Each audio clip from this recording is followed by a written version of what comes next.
Hello everyone, welcome back to another video. So in this video I'll tell you why does my volume keep going down by itself. Ever been listening to music on your iPhone and had the volume turned down on its own? This is a common problem that plagues many iPhone users, but why does your volume keeps going down by itself? In this video we will go over the possible reason why this might be happening and how you can prevent your iPhone from adjusting the volume by itself. But first subscribe to my channel for more upcoming videos and hit the like button. So let's start the video without wasting any time. First, attention aware features check whether you are paying attention to the device and use that information to adjust specific settings, including the volume of alerts. If you are looking at the display, attention aware features will automatically lower the volume since you don't need to hear notifications if you're already looking at the screen. If you do not want attention aware feature to adjust the volume of alerts, you can disable this feature in the settings app.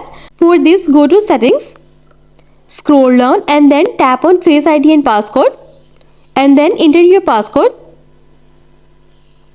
Next, scroll down to attention aware features and tap the toggle to enable or disable this feature.